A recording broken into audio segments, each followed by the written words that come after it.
Hey zusammen, mein Name ist Flavia Und mein Name ist Jenny. und herzlich willkommen zum Türli 6 bei unserem Adventskalender. Heute? Reagst schon wieder, jedes Mal, wenn wir gleichzeitig reden. Ja, heute ist Samichlaus-Tag. Jawohl. Und bei mir ist früher immer, bei dir glaube ich auch, immer der Samichlaus halt. Dann am Ja. Abend gekommen und dann sagt er, ja, tut sein Buch aufschlagen und sagt, liest vor, was du denn das Jahr nicht so gut gemacht hast. Genau. Gestern bist du noch nicht so sicher gewesen, ob der Samichlaus bei mir immer vorbeikommt. Du so, Ich ist weiss. der Samichlaus nie vorbeikommen, gell? Ich habe irgendwie, wir haben es eben von Sprüchli gehabt und Jenny hat mir nicht aus dem Ding einen Samichlaus-Spruch sagen. hau So, wenn ich Kinecki hinter mal verstecke, gib mir Nuss und Birne, dann komme ich wieder führen. Boom. Ja, aber ist ein bisschen kurz. Ich soll zum Seifer. Ich habe ein bisschen einen längeren. Ja, das hast du jetzt geübt. Also Leute, nur schnell. Jenny hat so gesagt, drum. Hä? Also, ich habe auf heute einen langen vorbereitet. Aber ich habe ihn vorher schnell auswendig lernen. Ich kann ihn nicht ganz auswendig. Aber Wäre der Samichlaus schon ein bisschen enttäuscht. nein, dem Samichlaus kann man auch mit dem Aber, Notizbüchlein. nein, bei ihm nicht. Aber Ja, dann hast du keinen gnädigen Samichlaus gehabt. ja, also. Das ist schliesslich das Fest von der Liebe. Da muss man ein bisschen Verständnis haben, okay? Du kannst auch den am Schluss sagen. Weil eigentlich Wann soll ich denn den zwischen jetzt und am Schluss noch auswendig lernen? ja, nicht auswendig lernen, aber zuerst beichten. Und am Schluss kannst du mir den Samichlaus glücklich machen und das Sprüchli sagen. Okay, Ist stimmt. gut? Ist gut. Also gut. Aber Flavia, erzähl mal, wann bist jetzt du das Jahr nicht artig gewesen? Ja, ich habe mir überlegt und ich glaube ja, Lügen ist ja nicht so gut geheißen in der Gesellschaft. Nein, lügen tut man nicht. Genau, ist glaube sogar ein Gebot. Never mind. Ich habe am Abend mal alle angeschaut. Fast alle. Alle? Wo bist du gewesen und was hast du Also geschaut? ich war an einem Fest gewesen und ich habe mit einem Typ schon abgemacht, dass wir nachher beieinander schlafen. Also, dass wir uns noch sehen. Ja. Er war auch an dem Fest gewesen. Wir haben aber nicht wollen, dass irgendjemand das checkt. Und Dass ihr zwei etwas habt. ja, dass wir uns nachher noch zueinander gehen und so, weil wir sind nicht zusammen an diesem Event gewesen. Okay. Und also die einzige involviert war meine Mami, die hat es gewusst, dass ich, also Und das war auch am Event gewesen? ja, kurz. Aber Okay. auf jeden Fall war dann so langsam Aufbruchsstimmung gewesen also weißt, wir haben so auf WhatsApp geschrieben, so ja, ich glaube, gehen wir langsam. Und dann habe ich halt meiner Kolleginnengruppe so gesagt, hey, meine Schwester würde jetzt gerade heimgehen und mich heimtun und so. Und dann hat die andere gesagt, ja, wir können schon auch dich heimtun. Und ich so, hey, nein, ist einfach schon gut. Das ist einfach für sie. Du hast deine Kolleginnen angeschaut? Ja, also eine Kollegin war dabei, die anderen sind eigentlich nicht meine Friends, die habe ich nicht gekannt. Dann ist auch scheißegal, wenn man sie anlügt. Nein, aber das Mami hat das gewusst, weil ich habe im Dorf, also dort, wo es war, habe ich meine Taschen schon deponiert. Im Dorf? Ja. Hinter einem Baum, oder? Unter einem Bänkchen? Nein, ich habe dort bei einer Kollegin Aha, so. Also Was jetzt? Bei einer Kollegin, aber nicht eine von denen, die du angeschaut hast? ja, genau. Habe ich wie schon alles deponiert, weißt du, ich brauche ja meine Brille und das habe ich halt alles nicht wollen, das scheiß Fest mitnehmen. Vor allem, dann hätten auch alle Verdacht geschöpft. Genau. Und ich habe einfach Es war eine richtig ausgeklügelte Lüge. und es war so ein geiles Gefühl gewesen. Also im Nachhinein nicht, einfach im Moment so, weil niemand weiss, was ich gerade mache. Ja. Und wir sind beide, glaube ich, so gewesen, hihi, weißt du, wie so 16. Ja. Aber hey, ich habe im Nachhinein ihr das erzählt, also dann einen Monat später. Weil ich Und haben sie Verdacht geschöpft? Nein, null. Ah, Ja, kannst ich bin du also auch noch, gut lügen? ich glaube schon. Ja, ich merke mir das. Nein. Ja. So. Das ist eine sogenannte White Lie. Wieso? White Lie, also eine weisse Lüge ist in dem Sinne eine Lüge, die niemandem schadet. Und es ist so, zum niemanden zu verletzen. Mhm. So, eine Art harmlose Lüge. Du hast ja Mhm. wie nicht mit dem etwas eben jemandem geschadet oder so. Ja. Du hast einfach eine Art Ausrede gebracht, die nicht gestimmt hat. So. Genau. Das ist eine White Lie. Mhm. Genau. Ja, und du, Jenny, wo bist du nicht so artig gewesen, 2025? Also ich bin ja ganz eine brave, Natürlich. ganz verantwortungsbewusste Person. Nein. Aber etwas, was mir da als erstes in den Sinn kam, ist, ich bin dieses Jahr hinten im Auto gehockt, das 4. Das ist ja bekanntlich verboten. Und die Polizei war dann irgendwann kurz hinter uns gewesen. Nicht wahrscheinlich nicht wegen uns, aber so zufällig halt. Und ich weiss noch genau den Moment, ich bin natürlich die Person gewesen, oder was heisst natürlich, ich bin einfach die Person gewesen, die wie hinten quer über alle Schösse gelegen ist. Ja. Und ich bin ja... Ist dunkel gewesen, hell? Nein, es ist hell gewesen, ist dunkel gewesen. Ich glaube so Nachmittag um 4, 5 so. Aber schon im Herbst, also so Dämmerung, wenn du so willst. Jedenfalls, mein Körper ist ja länger als ein Auto breit ist. Und darum, ich kann nicht mega gerade wie in einem Bett können auf allen Schössen liegen, sondern ich bin so mit angewinkelten Beinen und dann mein Nacken ist genau der, wo die nächste Tür war. Also ich bin wirklich so, mein Nacken ist so 90 Grad gewesen, und so bin ich gelegen. Nein, sorry, nein, nochmal. Mein Kopf war so gewesen. Ich muss jetzt halt schnell ins Video schauen. Erklär's schnell. Ich mache da ein bisschen Akrobatik. Genau, also ich bin wie wenn du würdest im Bett liegen, aber nur dein Kopf schaut noch so vorne, damit du das Handy kannst sehen. Ja. Also mein Kopf mit einer riesen... Mein Freund hat immer eine Schlumpfmütze, weil ich so eine grosse Schlumpfkappe habe, die so einen Bogen macht. Die hat wie, wenn du vom Fenster reingeschaut hast, hat man die Schlumpfkappe wie so gesehen. Ja, die hättest du abziehen können. Ja, aber einfach... Okay. Ich habe einfach, meinen Kopf hat man wirklich gesehen von außen vom Fenster.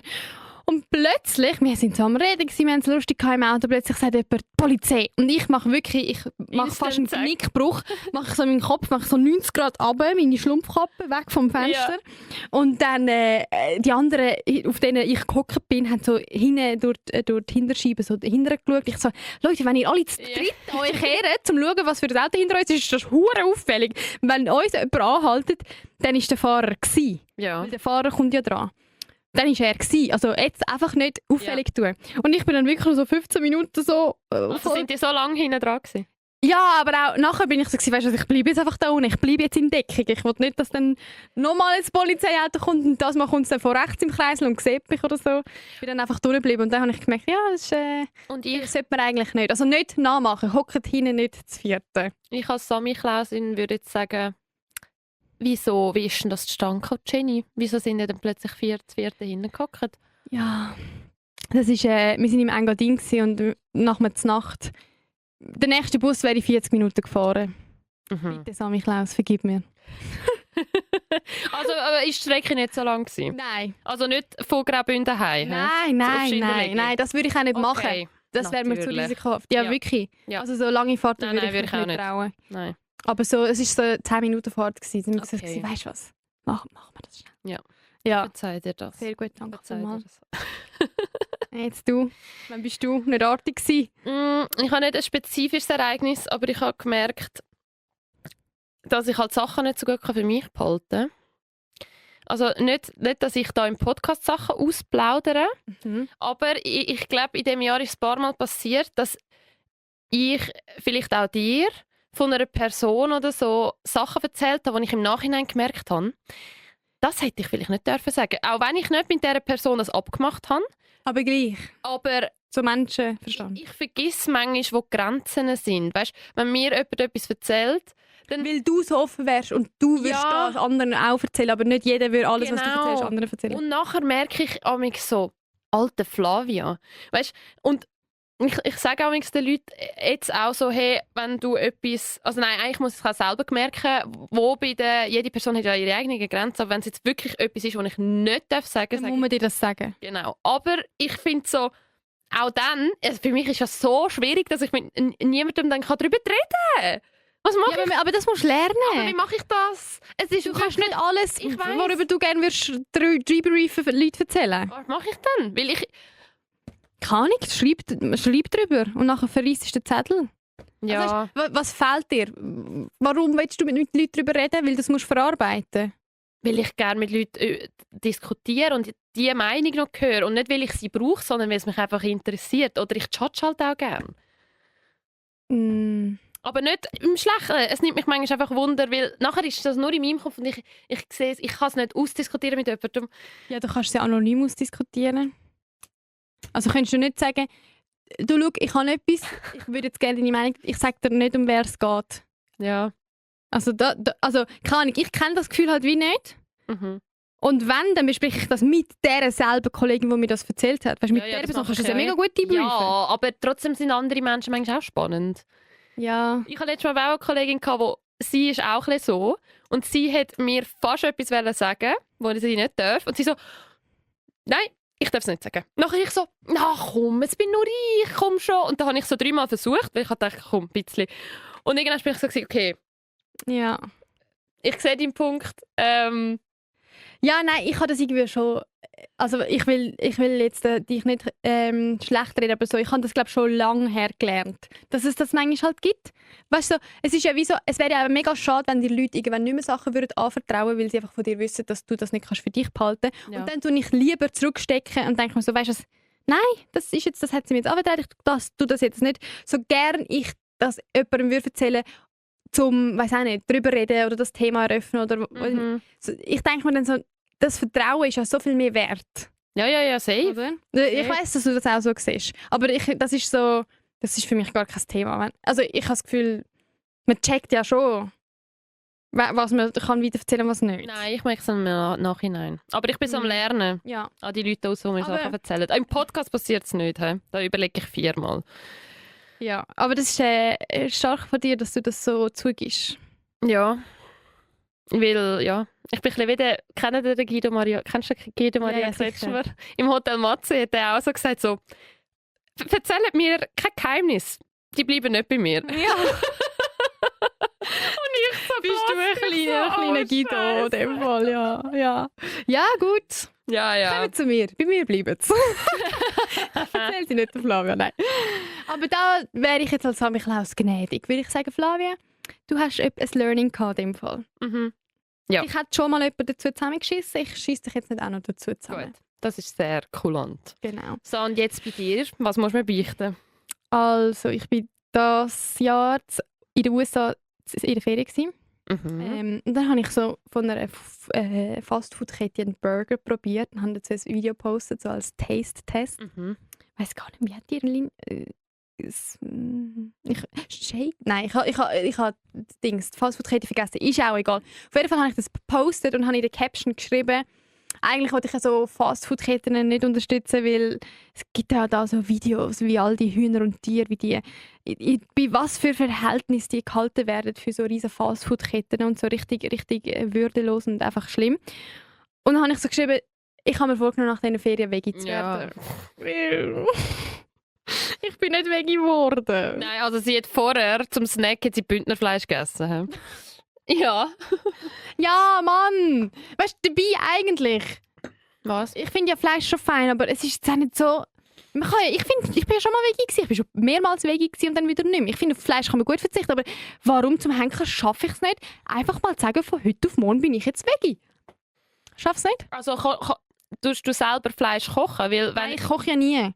Aber das ist sicher auch ein Die Punkt. Hause wird gekocht. Und dann, wenn es Fleisch gibt, Ja. ich schöpfe immer zuerst Beilage und denke so, Ja. ich esse jetzt Fleisch. Aber wenn es schon für 4 gekocht ist, und dann denke ich so, ja komm, oder? Ja. Und darum, wenn ich jetzt auf Amsti gehe, ich glaube, das wäre eine ernsthafte Möglichkeit, zum mal umsteigen. Ja. Wieso sagen, ab da kaufe ich einfach nicht. Wie gesagt, muss ich ja selber posten. Ja, und und es erstens ist teuer. Genau. Ich glaube, dann bin ich so, weißt du was? Ja. Today is the day. Ab dem Ich bin 2. Februar in dem Fall. Ich bin gespannt. Ich bin nicht mehr auf dem Trip. Du bist voll auf dem Fleischtrip. Also in der Wege gibt es kein Fleisch, aber wenn ich halt daheim isse oder auswärts gehe, dann gönne ich mir. Aber das ist schon mal etwas. Ja, und ich habe im Fall wirklich halt... Besser als sozusagen, in dem Sinne machst du ja wie eine räumliche Grenze. Ja. Das ist ja schon mal etwas. Aber für mich, ich lebe gerade gut mit dem. Ja. Und ich habe meinen Wurstsalat mit Hülsengummel immer noch essen von Mami. Ja, stimmt. Was? Nochmal? Wurstsalat mit Hülsengummel. Wurstsalat mit Hülsengummel ist einfach Wurstsalat mit Herdöpfeln mit Schale. Mit Geschwellte, glaube ich, sagt man. Aha. Ja. Kannst du mal ein Foto schicken? Ja. Ja, einfach, ich weiss nicht. Ist das mit noch französischer Salatsauce? Ja, und Gürkli, Tomatli und so, der Käse. Oh, Das Mami. stelle ich mir schon fein vor. Und sie Das weiss... ist so richtig schweizerisch. Ja. Schweizer Küche ist eben schon Ich geile bin so ein Küche. Bünzli. Ja, wirklich. Ja. Ja. Was, ich? Bist du schon mal nicht artig gewesen? Du? Du, ja, musst du dein Wie ich kann sagen, ich das Deckchen schon verdienen. Ich habe noch etwas. Und das ist aber, ja... Es ist in der Lofoten, habe ich 2 Nächte den Campingplatz nicht gezahlt. Also ich bin schon 2 Nächte dort gewesen, die habe ich Die gezahlt. Flavia hat richtig kriminelle Energie. Lügen und verstecken und nicht zahlen. Also und ich klauen. Ich habe eigentlich das Vertrauen ausgenutzt, weil es ist so ein Campingplatz gewesen, da zahlst du am Anfang und sagst, hey, ich will ich habe 2 Nächte gezahlt. Und dann bin ich an meinem Zeltplatz, also es war freie Platzwahl gewesen, und ich habe nicht irgendein Zettel müssen an mein Zelt kleben, weißt du? Dass sie können es schauen. basiert auf Vertrauen und du hast das masslos Und ausgenutzt. habe ich im Nachhinein gemerkt, also ich habe vielleicht auch vergessen, ich so, warte, ich bin jetzt in der 3. Nacht, ich habe nicht gezahlt. Und dann bin ich so gewesen, boah, die merken ja das in dem Fall nicht. Und mein Gedanke war auch noch, gell, ich habe dort den ganzen Tag konsumiert. Ich habe dort zu Mittag gegessen, ich habe Kaffee Auf dem getrunken. Campingplatz? Ja. Weil es war wüstes Wetter war, ich bin dort, glaube ich habe jeden Abend ein Glas Rotwein, ich bin saunieren, das hat alles gekostet. Dann habe ich gedacht, komm, ich habe so ein mini-einzelnes Zelt, wo keine Sau juckt. Ich gehe jetzt das nicht noch zahlen. Okay. Ja. Ja. Ich weiss jetzt nicht, ob dir das gute Karma-Punkte gegeben hat für nächstes Jahr. Weiss ja nicht. Jetzt sind wir schon über nächstes Nein. Jahr. Wir müssen die Sterne lesen. Ui. Pimple Patches. Warte, ich weiss gar nicht, ist das, in welchem Türchen ist das? Das kommt, glaube ich, noch. Jetzt checken wir das halt noch nicht. Wir müssen noch reinhören. Ja, Du, Jenny, so zum Abschluss, bevor du dann mir das Sprüchli vorträgst, hau noch einen raus. Also es betrifft mich ja nur selber, darum ist es eigentlich gar nicht so schlimm, aber ich habe dieses Jahr im Ausgang sehr viel gewaped. Ich bin zur Ausgangsvaperin geworden. Könnt ihr euch das vorstellen? Bei mir sind immer alle so, sie snust. Und bei der Jenny jetzt, Jenny vapes. Ja, aber ich bin nie die selber eine hat, sondern ich muck dann einfach immer die. Ja. Ich bin ja gut in dem, Ja. im Ausgang mir einfach holen, was ich brauche. Ja. Ja, ich nehme dann einfach die Vape also nicht aus der Hand, aber ich frage so, darf ich? Und dann habe ich sie so 10, 15 Minuten. Und was hindert dich denn, die selber zu kaufen? Für den Ausgang? Erstens, der kostet wahrscheinlich irgendwie 10, 12, 15 Stutz. Ja. Kein Bock auf das. Und zweitens, also weißt, ein Vape hat irgendwie 5000 Zeug oder so. Correct me if I'm wrong, ich habe keine Ahnung. Ja, lieber tue ich an einem Abend Schmarotzern. genau, und dann habe ich so 100 Zeug genommen, anstatt mir selber eine kaufen und dann irgendwie nach 2 mal, 3 Mal Ausgang merken, oh shit, ich habe die Zeug alle selber genommen. Weißt du, was ich meine? Für dein Gewissen. Ja. Mhm. Und dann brauche ich sie sicher auch nicht. Aber was ist denn, wenn jemand kein Vape dort hat, schießt sie dann noch? Nein. Ja, nein, doch, dann bin ich manchmal schon so ab einem gewissen Pegel oder ab einer gewissen Situation bin ich dann so, Vape wäre jetzt schon gut. Ja, aber das ist bei mir, wenn ich ums Snus, darum habe ich angefangen, so, einfach, wenn ich in den Ausgang gehe, ein Snuspäckchen kaufen. Aber ich brauche es nachher gar nicht im Alltag. ja. Aber ich bin so gewesen, nein, Es jetzt ist so ein bin ich... guilty pleasure. Also es ist auch easy. Ja. Aber ich habe dich schon lange nicht mehr vapen gesehen. Also ich habe dich, glaube schon mal gesehen. Aber ich muss das wieder mal sehen. Ein Bild für die Götter oder was? Ja, es ist schon... Aber wenn ich einen Snus tue, hast du auch mich schon so angeschaut. Ja, aber nicht mehr. Aber Nein, das erste Mal ich so... Ja. Also es hat mich so halb gewundert. Ich so, du? Und ich so, ja, es ist ja, wieso nimmt es mich wunder? Es ist ja der Bützeli, logisch Snus sein. Ja, also, aber Vapen sieht wenigstens so einigermaßen in Anführungszeichen cool aus. Und Snoozen kann einfach nicht cool aussehen. Es ist, also, sorry. Ja, ich bin halt schon tough für so Sachen. Aber nicht, also eine Ziege... Ich könnte nie eine ganze Ziege selber rauchen. Ich kann nicht. Ich kann eigentlich nicht rauchen. An einer Vape tue ich auch nur puffen. Ich kann nicht richtig abziehen. Aber du merkst den Wirkstoff. Oder wieso machst du es denn? Ja, so wie ein Schon, Shisha-Flash ein bisschen. Ja. Aber das soll jetzt da keine Werbung sein. Ja, ist ja. Ich sage ja, ich bin nicht artig Wir gewesen. sagen ja Das kein ist, Produkt. das ist das Gegenteil von Werbung. Wir tun das da unter nicht artig Ja. buchen. Darum Ja. erzählen wir es ja. Genau. Darf man aber ab und zu sein. Aber jetzt zum Abschluss möchte ich gerne dein Sprüchli. Vielleicht kannst du ja den Anfang auswendig oder den Schluss. Oder Ja. gar nicht. Doch, den Anfang kann ich. Also, Also. Jenny. Also komm, ich fange jetzt an. Nein, wir können jetzt verabschieden und du kannst beenden mit einem Spruch. Ist gut? Jetzt einfach schon und dann haben wir einen schönen Okay. Spruch am Schluss. Okay. Also, meine Lieben, unsere Lieben, danke fürs Reinhören. Überlegt vielleicht heute. Warte, aber machen wir jetzt wirklich den ganzen Schluss? Ja, also... Okay, aber warte, mach mal deine Augen zu. Mach die. Oh. Was kommt? Also, willst du jetzt da rüberkommen? Nein, aber mach deine Augen auf. Hast du eine Route? Samichlaus-Säckchen! Ich habe gefunden. Yeah. Am 6.6. kann man ja nicht heimgehen ohne Samichlaus-Säckchen, darum habe ich dir eins besorgt. Also ist das Ganze für mich? Ja. Oh mein Gott. Fangst Ja. Fangst wirklich? Ja, ich bin gut im Fangen. Ist das Säckchen überhaupt zu? Du musst einfach gut sein im Rühren. 1, 2, 3. Wow. Hört ihr das? Aber ich mache es jetzt noch nicht auf. Nein, aber Warte. Also, du bist genug artig gewesen, dass du dir das verdient hast. Danke. Und jetzt? Jetzt müsstest eigentlich du. Das Sprüchli, aber das haben wir ja schon Ich gehört. habe ja Darum schon bringen wir eins jetzt meins. runtergerappt. Also, Unsere Lieben, 5 Sterne geben gerne. Hört morgen wieder rein. Jetzt gebt euch Jennifer Kitzka für den Samichlaus-Spruch zum Schluss. der Samichlaus. So tönt es von Haus zu Haus. Gar manchem Kind klopft das Herz so fest und schaut zum Fenster raus.